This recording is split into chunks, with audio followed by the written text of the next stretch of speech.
গ্রামীণ টেলিকমের কর্মীদের অর্থ আত্মসাতের মামলায় ডক্টর ইউনূসের বিচার শুরু করেছে আদালত। দুপুরে ঢাকার বিশেষ জজ 4-এর আদালতে ইউনূস সহ 14 আসামির বিরুদ্ধে অভিযোগ গঠন করে সাক্ষ্য গ্রহণের তারিখ নির্ধারণ করা হয়। আদালতের আদেশের পর ডক্টর ইউনূস সাংবাদিকদের বলেন, মামলায় জড়িয়ে তাকে হয়রানি করা হচ্ছে। এছাড়া আদালতে অপরাধ প্রমাণের আগে প্রায় আধা ঘন্টা লোহার খাঁচায় থাকতে হওয়ায় ক্ষোভ জানান এই নোবেলজয়ী। এখন জন্ম সনদ দিয়ে খোলো বিকাশ স্টুডেন্ট অ্যাকাউন্ট। নিজের বিকাশ নিজে কর। গ্রামীণ ব্যাংকের প্রতিষ্ঠাতা ডক্টর ইউনূস একসময় গণমাধ্যমে এড়িয়ে চললেও এখন পরিস্থিতি ভিন্ন। বিভিন্ন মামলায় আদালত অঙ্গনে যাতায়াত বাড়ার সাথে সাথে তিনি বিভিন্ন বিষয়ে ক্ষোভ ও আক্ষেপ জানাচ্ছেন সাংবাদিকদের। বুধবার গ্রামীণ টেলিকমের শ্রমিকদের 25 কোটি 22 লাখ টাকা আত্মসাৎ ও মানি লন্ডারিংয়ের মামলায় অভিযোগ গঠন করেন ঢাকার বিশেষ জজ সৈয়দ আরাফাত হোসেন। এ সময় প্রায় আধা ঘন্টা আদালতের লোহার খাঁচায় থাকেন ডক্টর ইউনূস সহ আসামিরা। এতে ক্ষোভ জানিয়ে বিষয়টিকে পশুসুলভ আচরণের সাথে তুলনা করেন ডক্টর ইউনূস। আমার কাছে বোধগম্য, আমার সহকর্মীদের কাছে বোধগম্য হচ্ছে না, কারো কাছে বোধগম্য হচ্ছে না। আমরা সারা জীবন তো মানুষের সেবাতেই কাটিয়েছি।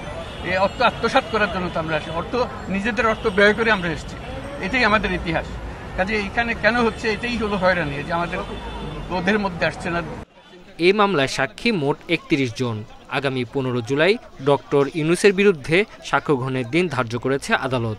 মামলায় তাড়াহুড়া করা হচ্ছে অভিযোগ করে ন্যায় বিচার পেতে আদালতে যাবার কথা জানালেন ডক্টর ইউনূসের আইনজীবী।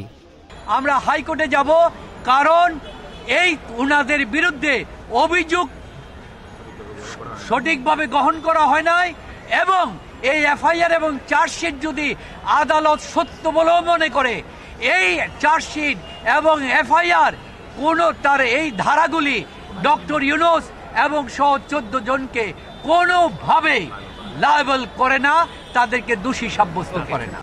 এদিকে রাষ্ট্রপক্ষ বলছে, একজন নোবেলজয়ীকে হয়রানি ও অসম্মান করা মামলার উদ্দেশ্য নয়।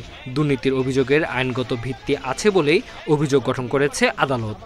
আমরা দুর্নীতি দমন কমিশন, এটি স্বাধীন সংস্থা, তার বিরুদ্ধে আমরা তদন্ত করেছি এবং তদন্ত করার পর সাক্ষ্য প্রমাণের ভিত্তিতে আইনানুগ পদ্ধতিতে অভিযোগপত্র দাখিল করা হয়েছে, অভিযোগ গ্রহণ হয়েছে, কগনিজেন্স হয়েছে।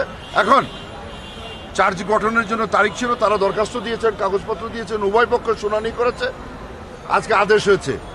দুর্নীতির এই মামলায় দোষী সাব্যস্ত হলে সর্বোচ্চ যাবজ্জীবন কারাদণ্ডে দণ্ডিত হতে পারেন ডক্টর ইউনূস সহ আসামিরা। Independent news.